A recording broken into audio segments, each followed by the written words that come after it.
Seigneur. Nous allons poursuivre notre culte avec la prédication de la parole. C'est ce qui nous tient. La parole de Dieu, c'est ce qui nous aide à demeurer ferme, à demeurer fort. La parole de Dieu, c'est ce qui nous aide à continuer la marche. Alors qu'il y a beaucoup de choses qui sont là pour vouloir nous arrêter, mais la parole de Dieu est là pour nous tenir et continuer à nous renforcer donc, dans la marche que nous faisons. Nous allons nous lever pour la lecture de la parole de Dieu. Avant cela, je vais prier. Notre Dieu, nous voici à un autre moment important de ce culte. Nos cœurs ont besoin que tu nous parles.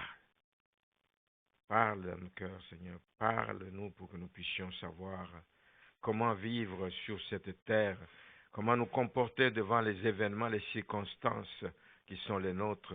Seigneur, avec quel regard nous devons regarder tout ce qui se passe autour de nous. Oh Dieu, aide-nous à le comprendre. Et que ta parole vienne comme cette lampe à nos pieds, Seigneur, pour nous guider en toutes choses.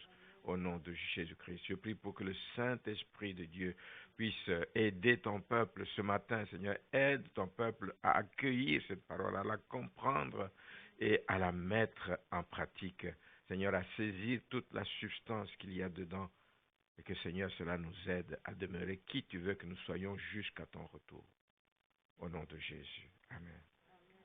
Nous lisons ce matin un texte dans le livre de Josué, au chapitre 14. Je vais lire quelques versets, 6 versets, à partir du verset 6. Josué 14, à partir du verset 6. Les fils de Juda s'approchèrent de Josué à Gilgal, et Caleb, fils de Jephuné, le Kénisien, lui dit, « Tu sais ce que l'Éternel a déclaré à Moïse, homme de Dieu, au sujet de moi et au sujet de toi, lorsque nous étions à Kadesh Barnéa.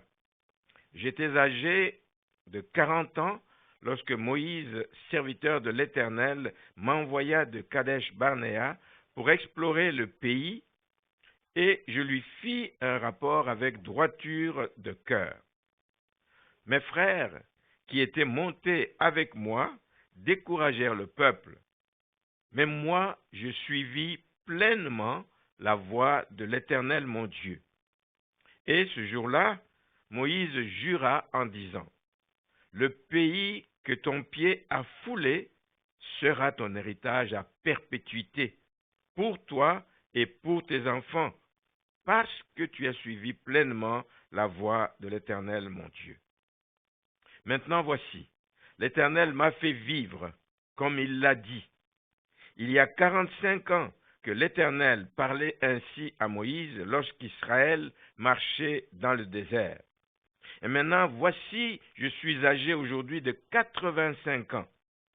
Je suis encore vigoureux, comme au jour où Moïse m'envoya. J'ai autant de force que j'en avais alors, soit pour combattre, soit pour sortir et pour entrer. » Verset 12.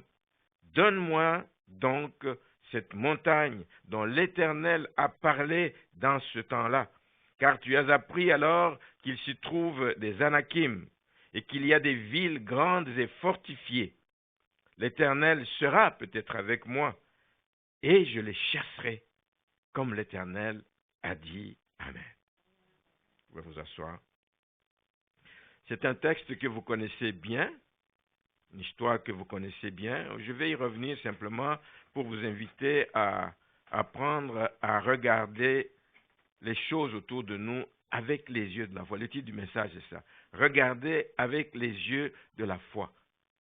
On ne peut pas regarder comme tout le monde voit les événements. Un enfant de Dieu regarde les événements, regarde les circonstances qui arrivent dans sa vie avec les yeux de la foi.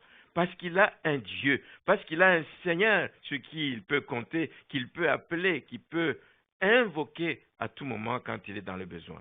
Regardez avec les yeux de la foi. Il n'est pas nécessaire que je vous dise que nous vivons aujourd'hui dans un contexte difficile, un contexte d'incrédulité plutôt généralisé.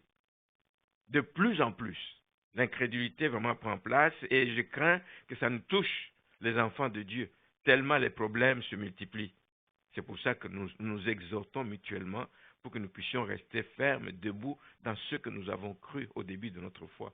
Que rien ne vienne nous perturber. Amen. Parce que Dieu, lui, ne change pas. Ce qu'il a dit, il l'accomplit. Et c'est pour ça que des gens comme Caleb sont en droit de demander, donne-moi cette montagne dont l'Éternel a parlé. Parce qu'il sait que l'Éternel est fidèle, maître des temps et des circonstances. Donne-moi cette montagne. Beaucoup de nouvelles que nous écoutons ne sont pas rassurantes. La détresse va grandissante. Mais dans ces circonstances, quelle doit être l'attitude d'un chrétien? Dans un tel contexte, quelle attitude adopter? C'est une attitude de foi. C'est une attitude de foi. Avec quels yeux nous devons regarder les événements qui se produisent autour de nous? Avec des yeux de foi, un regard de foi. Amen. Avec quelles oreilles nous devons écouter? Même les commentaires des gens. Il y a des commentaires qui sont là pour nous déstabiliser. Si nous nous laissons aller à ce que nous entendons, mais il va arriver ce qui doit arriver. Mais un enfant de Dieu sait qu'il doit tout faire par la foi. La Bible nous recommande à plusieurs reprises d'adopter une attitude de foi, de regarder ces choses avec les yeux de la foi. Et c'est ça qui va nous permettre de faire face aux circonstances difficiles que nous pouvons traverser. Alors, cette attitude consiste en quoi? C'est bien de dire d'avoir une attitude de foi. Cette attitude de foi consiste en quoi? C'est comme elle est entendue pour les chrétiens. Cette attitude de foi est décrite, je vais citer quelques versets, est décrite par David, par exemple, qui nous parle de cette attitude dans le psaume 37. Un chrétien, peu importe les circonstances de sa vie, au verset 5, il doit recommander son sort à l'Éternel. Entre les mains de l'Éternel, tu es sûr. Tu recommandes ton sort à l'Éternel, mets en lui ta confiance. Et la Bible dit, et il agira. Voici la bonne attitude que nous devons adopter dans des temps comme ceux-ci. Recommande ton sort à l'Éternel et il agira parce que tu as mis ta confiance en lui. Le verset 18 de ce même psaume dit, l'Éternel connaît les jours des hommes intègres, des hommes et des femmes intègres. L'Éternel connaît leurs jours et leur héritage dure à jamais. Personne ne peut nous arracher ce que Dieu a prévu de nous donner comme héritage. Personne. Le verset 25, il dit, de l'expérience qu'il a vécue, David, il dit, j'ai été jeune, j'ai vieilli, j'en ai vu des choses, j'ai entendu des choses, mais une chose que j'ai retenue, je n'ai pas vu le juste abandonné. Waouh! Ça m'encourage. Ça me fortifie à demeurer intègre, à continuer à marcher selon ce que Dieu me demande de faire. Peu importe ce qui peut arriver autour de moi, mes yeux sont fixés sur lui. Amen. Je regarde ces événements avec les yeux de la foi. J'ai confiance en lui. Il ne m'abandonnera pas. Il ne me laissera pas tomber. Non seulement moi, mais il dit même la descendance de l'homme juste ne mendira pas son pain. Waouh, il a des provisions en abondance. Il les donne quand il veut, comme il veut. Le psalmiste dit encore au psaume 92 que les justes croissent comme le palmier. Y a-t-il des gens qui, à un moment donné, me disaient, quand je parlais de palmier, il dit, mais ici, il y a des gens qui ne connaissent pas. Tout le monde connaît un palmier. Amen, heureusement. Les justes croissent comme le palmier. Un arbre haut qui croît tout droit, etc. Ils s'élèvent comme le cèdre du Liban. Ils sont plantés dans la maison de l'Éternel. Ils prospèrent dans les parvis de notre Dieu. Ils portent encore des fruits dans la vieillesse. Ils sont pleins de sève et verdoyants pour faire connaître que l'Éternel est juste. Les justes, les hommes et les femmes intègres, les véritables chrétiens, c'est ça dont on parle. Ils croissent comme un palmier. Ils croissent comme un palmier. Ils sont stables. Ils ne sont pas faciles à déterrer. J'ai déjà donné ici un exemple. Quand j'étais en Afrique, j'avais un gros palmier dans ma cour, dont les racines allaient loin là. Et j'ai vu comment c'était pas facile. on a coupé les troncs, etc. Mais arrivé aux racines, là, les racines, il y a beaucoup de racines et qui vont en profondeur. Donc, on a dû faire un très grand trou, très grand trou pour pouvoir dessoucher ça complètement. Les justes croissent comme le palmier, ils ne peuvent pas être déterrés facilement, ils ne peuvent pas être ébranlés facilement, parce que d'abord, ils sont plantés dans la maison de Dieu. Amen. Ils sont nourris avec la parole de Dieu. Ils ont des racines profondes. Ils ont des racines profondes pour résister aux tempêtes, pour résister à toutes sortes de vents contraires qui peuvent arriver dans leur vie. Amen. Merci Seigneur. Voilà pourquoi il faut aimer la parole de Dieu. Il faut aimer la parole de Dieu. Elle nous garde en communion avec Dieu. Elle est une source qui permet à la sève de circuler. À la sève de circuler. C'est ça qui nous permet donc d'avoir toujours cette stabilité dans notre marche chrétienne. Au verset 15 du psaume 92, il est dit que les justes sont pleins de vie et de vitalité pour faire connaître que l'Éternel est juste. Tout ce que le Seigneur nous donne, ce n'est pas juste pour que nous puissions nous enorgueillir pour nous-mêmes. Il nous le donne pour que nous puissions faire connaître à ceux qui ne le connaissent pas qu'il est juste. Il est juste, ça veut dire qu'il promet, ce qu'il promet, il est capable de le réaliser, il est fidèle et personne ne peut l'empêcher de faire ce qu'il a promis. Personne. Personne ne peut s'opposer à ce que lui veut faire. Amen. Gloire à Dieu. Moïse aussi nous parle de cette attitude lorsqu'il déclare dans le psaume 118, il dit, « Je ne mourrai pas, je vivrai et je raconterai les œuvres de l'Éternel », au verset 17. Je ne mourrai pas. C'est l'attitude que nous devons adopter aussi. Non pas que nous ne mourrons pas physiquement un jour, il y a un terme, parce qu'il y a le nombre d'années que Dieu a prévu pour chacun de nous. Ça veut dire que même si le désert que je traverse est long, dure depuis un long moment, je ne perds pas espoir. Je garde espoir. Je ne mourrai pas avant d'avoir vu les promesses de Dieu s'accomplir. Voilà l'attitude que nous devons adopter, frères et sœurs. Si vous adoptez cette attitude, vous êtes sûr d'être stable. Vous êtes sûr d'aller loin. Vous êtes sûr de continuer à porter des fruits. Vous êtes sûr de continuer à être le témoin que le Seigneur veut que vous soyez dans ce monde. Voilà l'attitude que Dieu aime de ses serviteurs.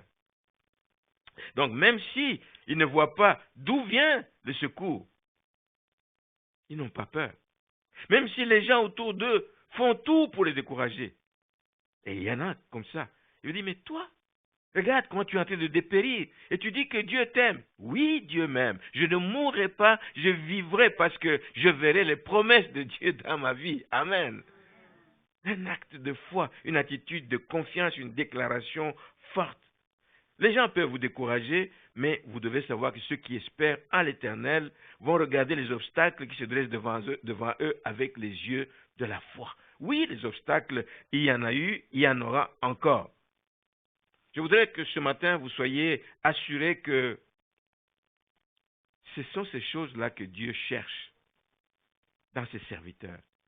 Et quand il trouve des partenaires comme ça, quelqu'un qui a mis sa confiance en Dieu, quand Dieu trouve de tels partenaires, il n'y a absolument pas d'autre choix. Lui, Dieu, n'a pas d'autre choix que d'honorer sa promesse. Amen. Quand il se trouve devant quelqu'un qui tient dur comme fer sur les promesses de Dieu, Seigneur, c'est toi qui l'as dit. Tu as dit ceci. Tu m'as promis cela. Je me tiens à cela. Quand Dieu se trouve devant une telle personne déterminée, décidée, ferme, Dieu n'a pas d'autre choix. Il n'a pas d'autre choix que d'honorer sa promesse. Alors que ça soit un encouragement pour vous. Ce soit un encouragement pour vous. Et c'est pour ça que Dieu a dit à Moïse dans le livre des Nombres, et parce que mon serviteur, parlant de Caleb, dont nous venons de lire le texte, parce que mon serviteur Caleb a été animé, Nombre 14, 24, a été animé d'un autre esprit, et qu'il a pleinement suivi ma voie, je le ferai entrer dans le pays où il est allé, et ses descendants le posséderont. Ce que Dieu a dit à Moïse, c'est effectivement ce qui est arrivé à Caleb. Il dit, 45 ans après, comme nous l'avons lu, cela est arrivé comme Dieu l'avait dit. Maintenant, regardons quelle a été l'attitude de Caleb face aux obstacles qu'il a rencontrés. Il a eu des obstacles avant d'arriver à ce jour-là où il réclamait « Donne-moi cette montagne ». Il y a eu des obstacles. D'abord, ce qu'on peut dire, c'est que Dieu a dû remarquer le cœur de Caleb, un cœur bien disposé. Il dit ici qu'il était animé d'un autre esprit. Dieu voit votre cœur, Dieu voit ce qui vous anime, Dieu connaît ce qui vous anime. Vous pouvez faire semblant d'être chrétien, vous pouvez faire semblant de faire tout ce que vous voulez faire, mais Dieu regarde à votre cœur. Il sait ce qui se passe à l'intérieur de vous. Caleb était animé dès le départ, dès lors qu'on avait choisi les espions que l'on devait envoyer pour aller explorer le territoire. Dieu avait vu qu'il était animé d'un autre esprit comparativement aux autres espions. Il était animé d'un autre esprit. Un esprit qui voit des possibilités là où les autres voient les impossibilités. Et ils ont tous vu la même chose. Ils ont tous ramené les mêmes fruits. Oh oui, c'est un pays où coule le lait et le miel. Tout le monde le reconnaît. Mais les uns disent, mais on a vu les fils d'Anak. Mais oui, mais Caleb a aussi vu les fils d'Anak.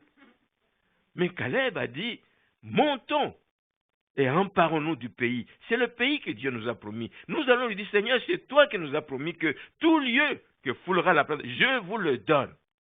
Montons et emparons-nous. Esprit différent de tous les autres. On dit qu'il a pleinement suivi la voie de Dieu. La voie de Dieu, c'était quoi? Je vous donne Canaan pour territoire. Il a suivi la voie de Dieu. Il était déterminé à ne pas se laisser influencer par la prise de position des autres. Les 10 autres espions ont pensé à autre chose, ils ont dit autre chose, ils ont voulu soulever le peuple en disant « Non, non, non, non, non, n'allez pas là-bas, c'est un pays qui dévore ses habitants. Il y a des fils d'Anak, nous les avons vus, on ne s'est pas trompé. » Mais lui, il s'en est tenu à ce que Dieu a dit, je vous donne Canaan comme territoire, comme pays, comme patrie. Amen. Donc, il n'a pas tenu compte de la vie des autres espions, il n'a pas tenu compte même de la menace de la foule. Quand ils ont entendu le rapport qui a été fait par les 10 autres et que Caleb disait, mais montons, on va s'emparer du pays, ils ont commencé à menacer. Mais il n'a pas tenu compte de ces menaces. Pour Caleb, la voix de Dieu passe avant celle de la majorité. La voix de Dieu passe avant les menaces. La voix de Dieu est capitale et c'est celle qu'il faut suivre. Caleb a cru que peu importe la nature des obstacles, Dieu le gardera en vie. Amen. Même devant les fils d'Anak, Dieu le gardera en vie. Pourquoi? Parce qu'il savait qu'il y avait des promesses que Dieu lui avait faites. Tout lieu que foulera la plante de vos pieds, je vous le donne. Non seulement à vous, mais aussi à vos descendants. Je les ferai entrer dans le pays. Il tenait à ses promesses et il se disait, Dieu veillera sur lui, Dieu le gardera jusqu'à ce qu'il voie l'accomplissement de ses promesses. Alors j'aimerais ici insister sur le fait que, oui, les obstacles, ce n'est pas seulement ce que je viens de dire. La menace de la population pour les lapider, ce n'est pas ce que disaient les 10 autres commentaires, les 10 autres espions, mais il y a eu d'autres menaces, et pas des moindres, qu'il y avait sur Caleb. Mais Caleb a refusé de se laisser abattre. C'est pour ça que je dis, devant les mêmes événements, devant les mêmes circonstances, nos réactions vont être différentes, dépendamment de comment nous regardons ces événements. Amen. Et donc, lui, il a refusé de se laisser abattre comme David. David, il n'a pas voulu se laisser décourager quand il a voulu aller combattre contre Goliath. Vous savez ce que ses frères lui disaient, toi tu es un petit orgueilleux, toi, qu'est-ce que tu as, regarde le géant là-bas, toi tu n'as rien, regarde.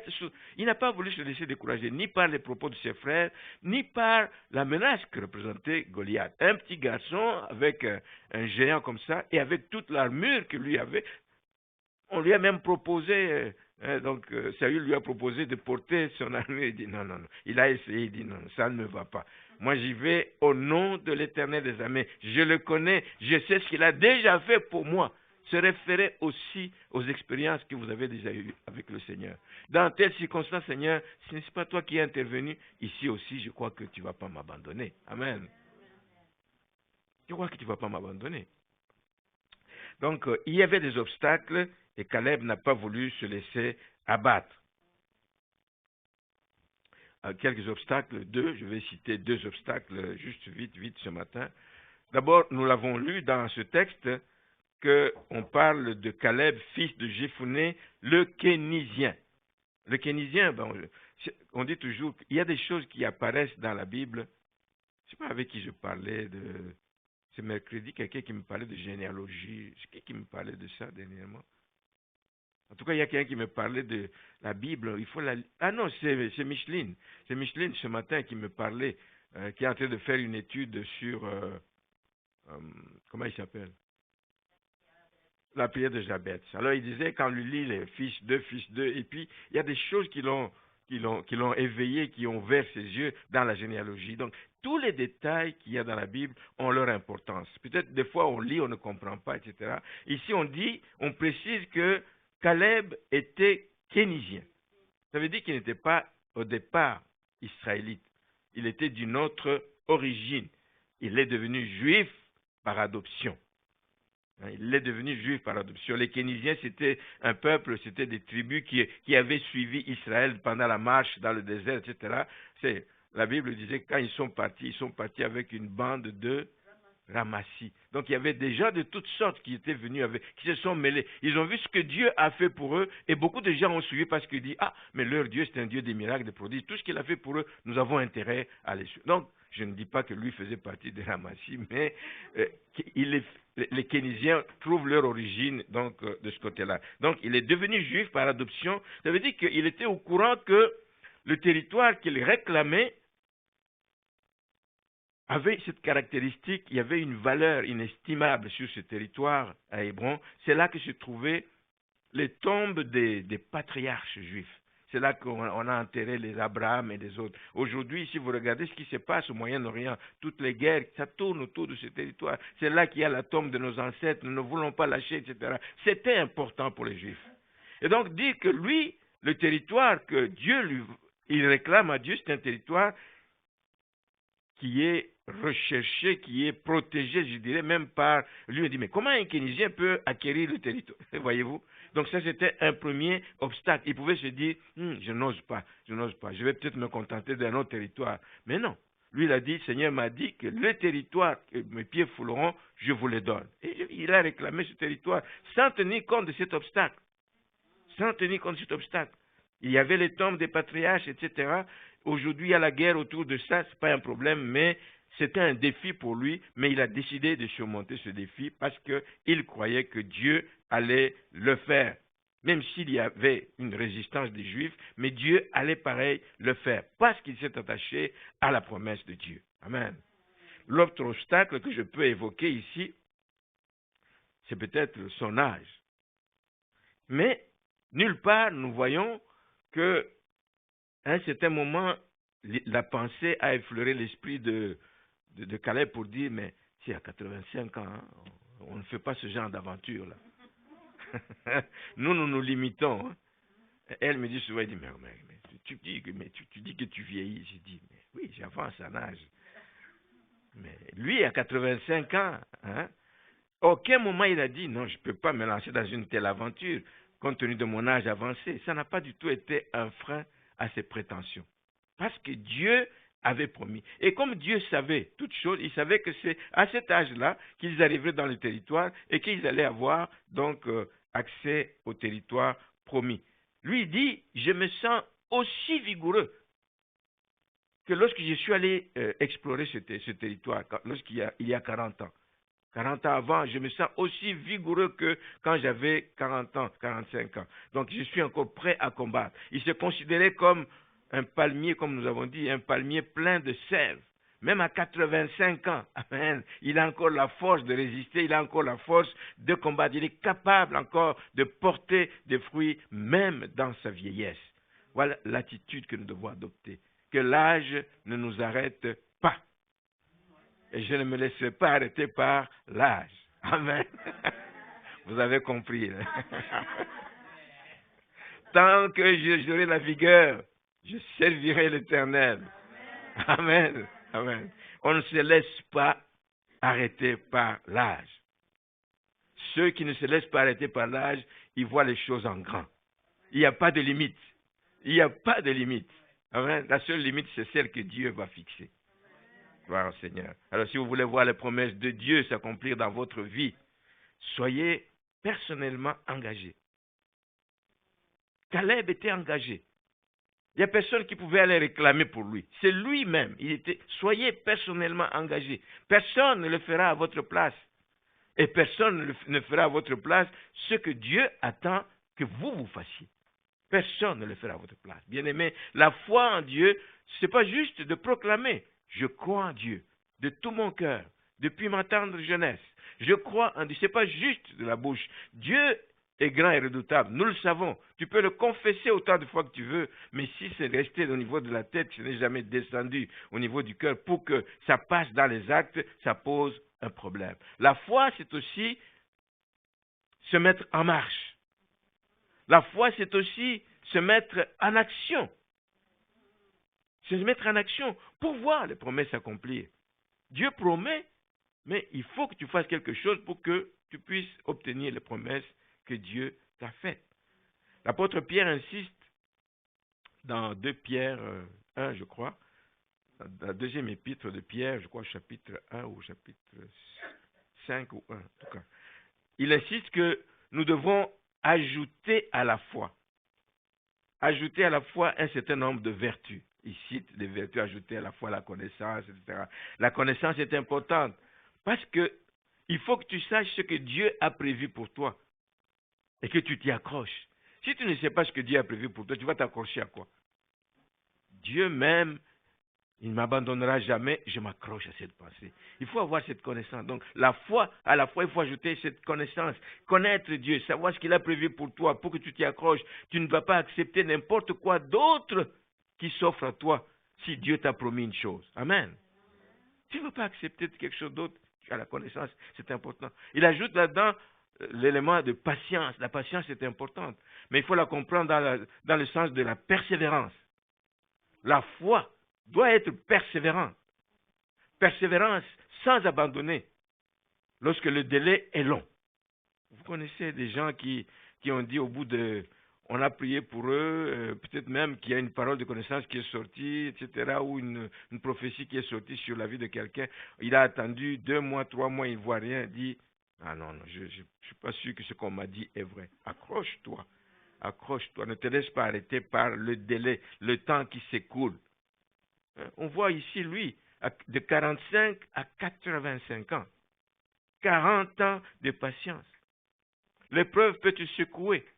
Ça peut durer longtemps. Tu te poses des questions des fois. Est-ce que je suis dans le bon? Pour parler d'église, est-ce que je suis dans une bonne église? Parce qu'il y a des gens qui disent à certaines personnes, ils disent, mais est-ce que tu es sûr que tu es dans une bonne église? Ton problème n'est pas réglé. Ce n'est pas l'église qui règle le problème. Nous avons le maître des temps et des circonstances. Est-ce que toi qui dis que l'Église n'a rien fait pour toi, tu as fait ta part? Est-ce que tu t'es engagé comme Dieu attend que tu t'engages pour que cette promesse puisse venir s'accomplir dans ta vie? Est-ce que tu as mis ta vie en ordre pour que tu puisses voir la gloire de Dieu descendre se manifester dans ta vie? Il y a la part de Dieu, mais il y a notre part aussi. Il y a notre part aussi. Donc ne laissez rien, frères et sœurs, ne laissez rien venir vous affecter dans votre détermination. Ne laissez rien venir vous décourager. Le long délai, les on-dit, ce que les gens peuvent penser, mais vous, maintenez-vous à votre foi. C'est la foi dans les promesses de Dieu. Et dans le cas de Caleb, nous allons voir comment est-ce que cette promesse de Dieu est devenue réalité. Comment elle est devenue concrète dans la vie de Caleb. Cette promesse est devenue concrète d'abord parce que Caleb a plaidé sa cause. Il n'a pas attendu les bras croisés. Il a plaidé sa cause auprès de Josué. Il a rappelé à Josué ce qu'il savait, ce qu'il avait gardé en mémoire, ce que Dieu avait dit. Et c'est ce qu'il commence par dire à Josué. Il dit, tu sais, au verset 1er, tu sais, moi aussi je le sais, tu sais ce que l'Éternel a déclaré à Moïse. Je ne l'ai pas perdu de vue. Il plaide sa cause en rappelant ce que Dieu avait dit. Tu sais ce que l'Éternel a déclaré à Moïse, à ton sujet et à mon sujet, quand on était encore, il y a longtemps, 40 ans en arrière. Je m'en souviens encore aujourd'hui. Première chose, il a plaidé sa cause. N'attendons pas juste comme ça, plaidons notre cause aussi auprès de notre Dieu. Père, tu m'as dit, Père, tu m'as promis, Père, tu m'as dit, etc. Plaidons notre cause. La deuxième situation qui est arrivée à Caleb, c'est que même quand ils sont entrés dans le territoire au moment du partage, en se rappelant que le territoire n'était pas facile d'accès, il s'est rappelé, oui, qu'il y avait les fils d'Anakim, les géants là, qui étaient dans ce territoire. Mais il n'a pas dit, bon, mais maintenant que nous sommes arrivés, non, à mon âge, à 85 ans, je vais prendre une solution d'accès plus facile. Josué, bon, il faudrait peut-être que tu me donnes un autre territoire. Regarde, à mon âge, je ne peux plus faire ça. Non, il n'a pas choisi une solution de facilité. Il n'a pas dit de se rabattre sur un autre territoire qui est facile d'accès. Caleb n'a pas non plus attendu. Il dit, voilà, écoute, je vais attendre. Écoute, Josué, fais en sorte que tu mettes les hommes en place pour qu'ils aillent combattre, pour que le territoire soit libéré des fils d'Anak. Ce n'est pas ce qu'il a fait. Il n'a pas fait ça. Lui dit, il a dû se battre. Il a dû s'organiser lui-même pour que sa promesse s'accomplisse. Alors, ne me posez pas la question comment il a fait. La Bible ne me le dit pas très clairement, en tout cas, mais ce que je lis au chapitre 15 de Josué, au verset 13, il dit, « On donna à Caleb, fils de Jephunné, une part au milieu des fils de Juda, comme l'Éternel l'avait ordonné à Josué. On lui donna Kirjat Arba, qui est Hébron, où il avait foulé ses pieds, et Arba était le père d'Anak. Ça veut dire que c'était le siège même de la famille d'Anak. Et la Bible dit au verset 14 que Caleb en chassa les 3 fils d'Anak. Il s'est organisé pour chasser les 3 fils d'Anak. Il n'a pas croisé les bras pour dire, Seigneur, maintenant j'y suis, alors chasse-les. Même Dieu a promis, je les chasserai de devant vous, mais Dieu en les chassant, il leur disait de combattre, il serait avec eux.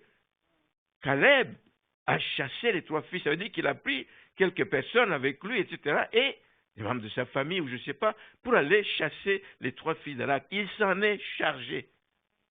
Il s'en est chargé pour que sa promesse s'accomplisse. La troisième chose que je vais évoquer ce matin, avant de terminer, c'est que la promesse est devenue concrète parce que les événements n'arrivent pas dans la vie des enfants de Dieu par hasard.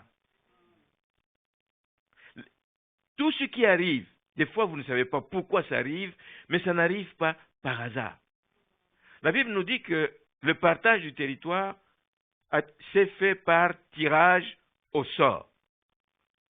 Et donc, le sort est tombé en premier sur Juda. Et avant que Josué ne répartisse le territoire entre tous les enfants de Juda, mais Caleb a saisi l'occasion pour poser son problème. Donc, les situations n'arrivent pas par hasard.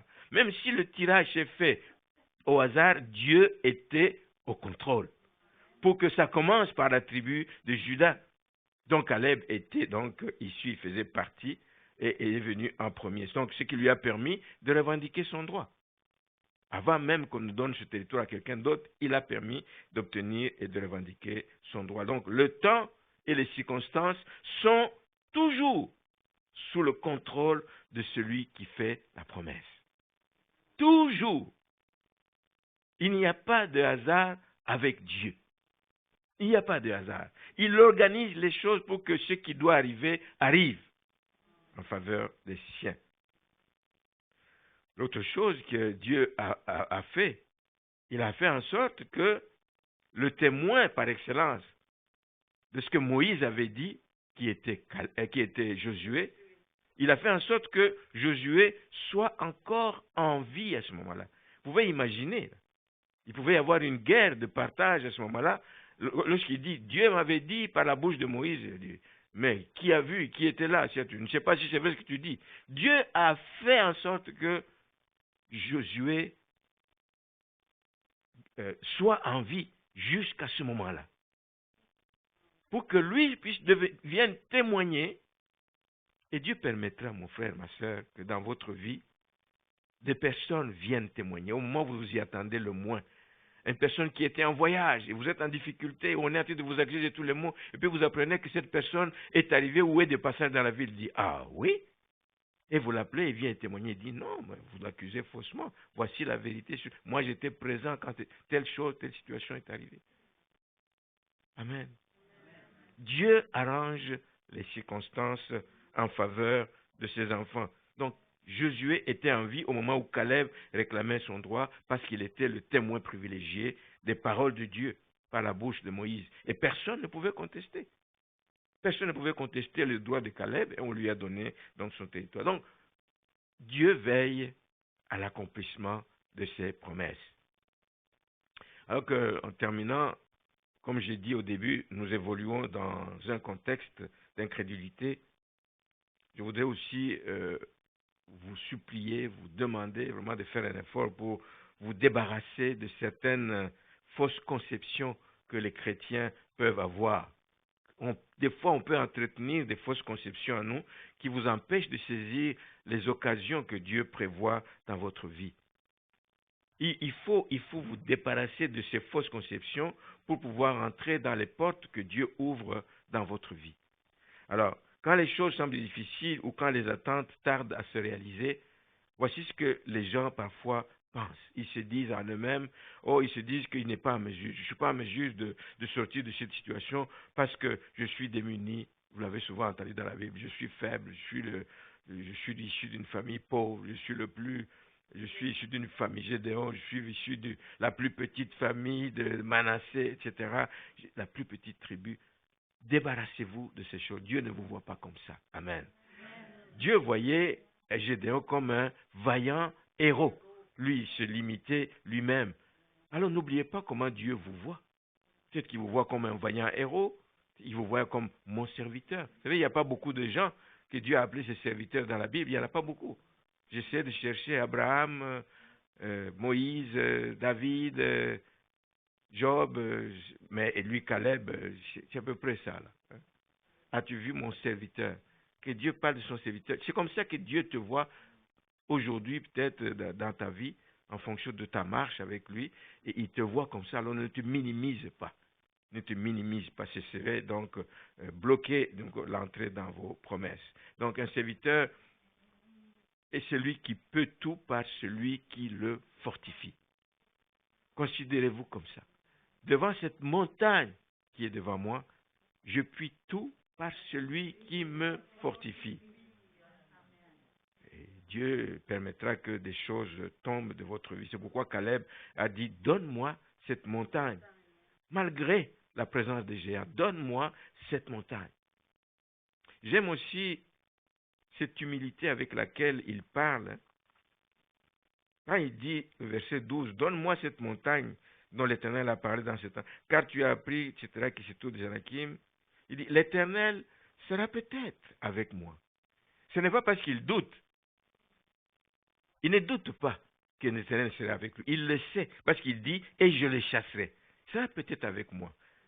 Peut-être je parais comme, je ne suis rien, mais je sais que qui je représente pour lui. Je sais que j'ai de la valeur à ses yeux. Je sais que je compte pour lui. Je sais qu'il ne m'abandonnera pas. C'est de l'humilité que j'aime que nous devrions aussi avoir. Il n'a pas de doute, mais il savait que s'il fait sa part, si minime soit, insignifiante soit-elle, Dieu fera la sienne et ses fils d'Anak seront chassés. Donc ne vous minimisez pas. L'autre erreur parfois que nous commettons vite, quelque chose nous arrive, paf, on accuse le diable. N'accusez pas vite le diable. Vous savez que parfois, certaines choses, certains problèmes qui nous arrivent, certains malheurs qui nous arrivent, nous sommes nous-mêmes responsables de cette situation. Alors n'accusez pas le diable. N'accusez pas le diable. Vous êtes des fois vous-même responsable des malheurs. Vous êtes parfois vous-même responsable des retards qui sont causés pour la réalisation de ce que vous attendez, à cause de votre négligence, à cause de certaines légèretés que vous pouvez manifester. Nous sommes parfois responsables nous-mêmes. Mais faisons notre part, Dieu fera la sienne. Et vous savez que même si le diable est la cause de certains malheurs, de certains problèmes, mais nous avons l'antidote. Nous avons l'antidote. Dieu nous dit dans sa parole, soumets-toi à Dieu, l'apôtre Jacques. Dans ces circonstances, soumettez-vous à Dieu. Résistez au diable. Et il fuira loin de vous. Il faut juste l'accuser. Hey, c'est toi, c'est quoi le diable? Non. Soumettez-vous à Dieu. Est-ce que vous êtes soumis à Dieu dans cette situation dans laquelle vous êtes? Êtes-vous soumis à Dieu? Soumettez-vous à Dieu. Résistez au diable. Et nous avons plein d'armes pour ça. Résistez-lui. Et il fuira loin de vous. Donc, ne commettez pas toujours cette erreur de c'est la faute, c'est le diable, c'est le diable. Et le dernier point, qui n'est pas le moindre, souvent on se cache derrière ceci, on se dit, ah non, si ça ne m'arrive pas maintenant, si je n'arrive pas à gagner mon point ou je ne sais pas quoi, ben ce n'est pas la volonté de Dieu. Ah, mais sachez que Dieu peut permettre que vous soyez éprouvés. Dieu peut permettre que vous soyez éprouvés pour voir. Ce n'est pas juste pour le plaisir de voir ses enfants souffrir ou vivre des temps difficiles. C'est pour voir jusqu'où vous pouvez lui faire confiance. La foi doit être testée. Ce n'est pas juste tu déclares, mais quand la situation difficile arrive, Dieu peut dire, je peux voir. Il l'a fait avec Abraham, pas parce qu'il voulait que Isaac soit tué, pas du tout. Juste est-ce qu'Abraham m'aime? Donne-moi Isaac. Et Abraham l'a fait. Maintenant, a dit le Seigneur, maintenant je sais que tu m'aimes. Maintenant je sais que tu m'aimes.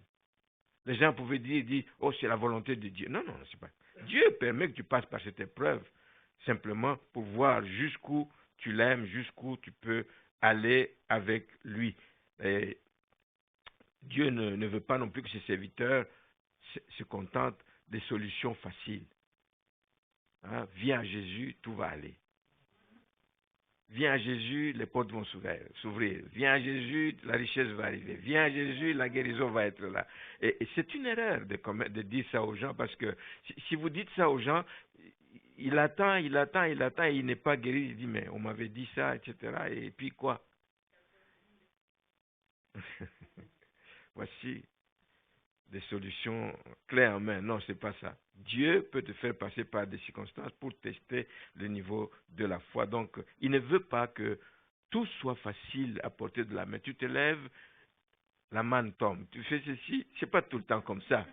C'est pas tout le temps comme ça. Et Dieu ne veut pas ça de ses enfants. Il veut que nous soyons un peuple qui fasse continuellement des efforts pour hériter des promesses qu'il a faites. Parce que celui qui a fait la promesse est fidèle, nous dit Hébreux 10, verset 23. Donc, Dieu veut nous éduquer, bien-aimés, à marcher par la foi. Dieu veut nous éduquer afin que nous puissions dépendre continuellement et totalement de lui, mais sans nous décourager quand les choses deviennent difficiles. Voilà ce que Dieu veut. Mais nous devons savoir qu'à travers tout ça, Dieu est encore capable d'agir. Dieu n'a pas fini d'agir. Dieu n'a pas dit son dernier mot. Dieu est encore capable de bénir. Dieu est encore capable de guérir. Dieu est encore capable de libérer. Vous avez des membres de famille qui sont encore pris dans la drogue, dans des situations. Dieu est encore capable de les libérer. Regardez cette situation avec les yeux de la foi. Continuez à faire votre part, mais attendez-vous à Dieu, il le fera. Amen. Dieu est encore capable d'ouvrir les portes fermées. Dieu est encore capable de rétablir les couples en chicane. Dieu est encore capable de faire de grandes choses. Ma prière ce matin, c'est que nous demandions que Dieu vienne au secours de notre incrédulité parfois. Que Dieu nous aide ce matin, que le Seigneur vraiment nous aide à être des hommes et des femmes de foi, qui marchons et qui regardons les événements avec les yeux de la foi.